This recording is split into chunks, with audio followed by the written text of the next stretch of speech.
Bienvenue à cette capsule. Aujourd'hui, je suis en compagnie d'André Viault, inspecteur en bâtiment, qui va nous démontrer aujourd'hui comment préparer sa maison pour l'hiver. Alors, bien des gens, on ne sait pas trop quoi faire. Alors, André, on commence par quoi? Donc, Sophie, l'automne est un des moments les plus importants pour inspecter sa maison. On en profite pendant qu'on ferme son terrain, c'est-à-dire de ramasser les feuilles, de serrer les meubles extérieurs, protéger les jeunes végétaux contre les rigueurs de l'hiver. On en profite pour faire le tour de la propriété à des endroits, évidemment, que l'hiver, c'est plutôt rare qu'on va marcher sur le terrain lorsqu'on a beaucoup de neige. Donc, il vaut mieux faire ça, évidemment, avant les rigueurs de l'hiver, parce que s'il y a des actions à prendre, il faut les faire, évidemment, avant. On va vérifier l'étanchéité.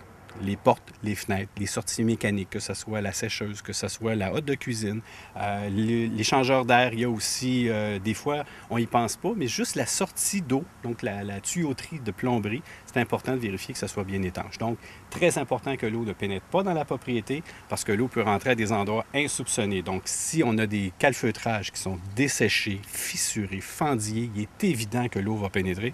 Donc, les vents glaciaux de l'hiver, la condensation, les infiltrations d'air, s'il y a de l'eau qui pénètre dans le bâti de la fenêtre, ça va dégrader évidemment prématurément les composantes de bois. Donc, très important de vérifier ça. Alors, crayon, papier, on va aller faire le tour, on va prendre des notes, on va aller voir ça. Okay. Alors, André, si j'ai bien compris, là, pour commencer, on devrait regarder le calfeutrage tout le tour de la maison. Alors, du calfeutrage, je crois qu'il y en a, en fait, il y en a partout, tout le tour de la maison. Mais ici, on commence par la porte de garage.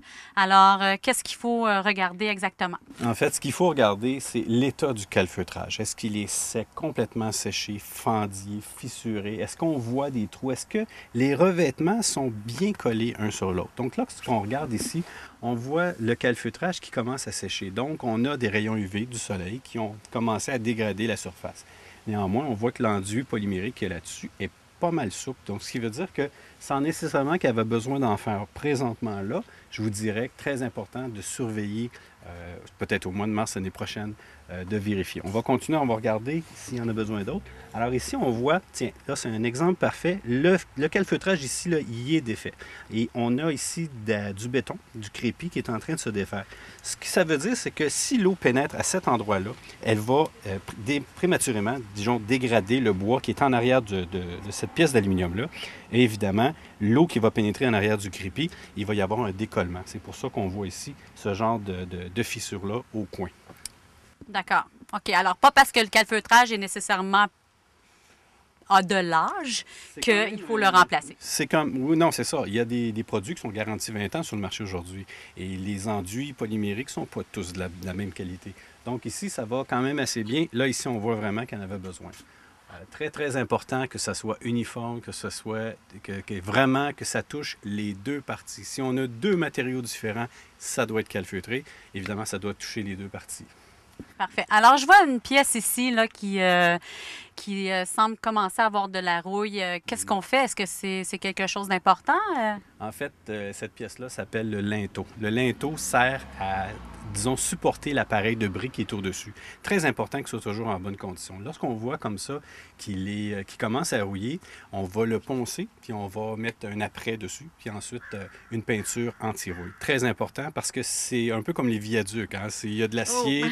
Si ça commence à rouiller un petit peu trop, on va perdre un petit peu sa capacité de portance. Et là, s'il fléchit, on pourrait commencer à avoir des fissures en escalier là, dans le mortier des briques. D'accord. Alors, cette pièce-là, on peut la retrouver où, ailleurs?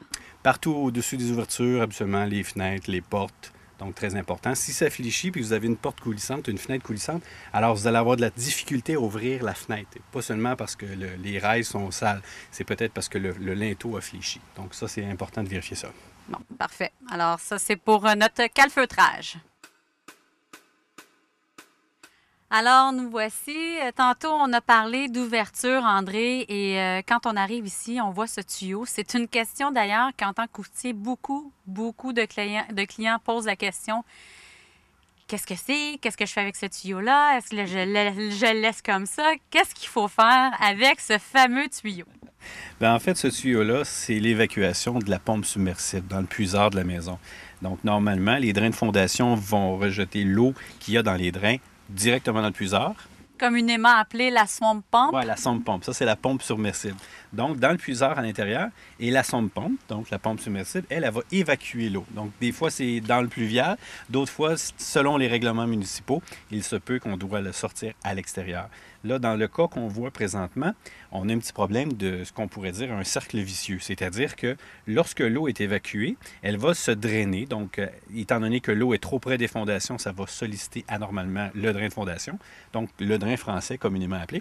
Donc, lorsque l'eau va se retrouver dans le drain, il va s'en aller dans le puiseur, qui va être évacué par la sonde pompe, qui va retourner dans le puiseur. Donc, il faut évacuer ça beaucoup plus loin, donc idéalement autour de 6 pieds des fondations. Sinon, ça finit jamais. Mais comment on fait pour éloigner cette eau de ce tuyau? On peut simplement, si on veut, mettre un tuyau de piscine bleue qu'on va replier et lorsqu'il y a une très forte pluie ou la fonte des neiges, il pourrait y avoir une évacuation qui va se faire. Le tuyau, il va simplement se dérouler puis on va évacuer l'eau plus loin ou encore on met une rallonge qui est rigide, dépendamment si on l'a dans les jambes ou pas. D'accord. Alors, même l'hiver, on pourrait laisser mettons, ce bout de tuyau de piscine-là plié. Qu'est-ce qu'on fait l'hiver? L'hiver, c'est un petit peu moins pratique parce que si le tuyau va geler, s'il y a de l'eau à l'intérieur puis qu'il gèle, lors d'une évacuation, par exemple, on pourrait avoir un problème. Donc, l'eau pourrait essayer de sortir, c'est bloqué et ça va faire surchauffer le moteur de la sonde pompe. À ce moment-là, on n'a pas d'autre choix vraiment que de peut-être mettre un bec parapluie, un bec verseur, en fait, un déversoir qui va permettre à l'eau de glisser sur quelque chose de solide et non pas un tuyau, alors que dans l'été, c'est un petit peu mieux de mettre un tuyau. D'accord. Alors, l'important, c'est d'éloigner l'eau de la maison. Oui, très important. Parfait. Alors voilà ce qui termine la première partie. On a parlé déjà de beaucoup de choses, de sujets autour de la maison avant l'hiver. Alors j'imagine qu'il nous reste quand même beaucoup d'autres choses à voir, à discuter ensemble.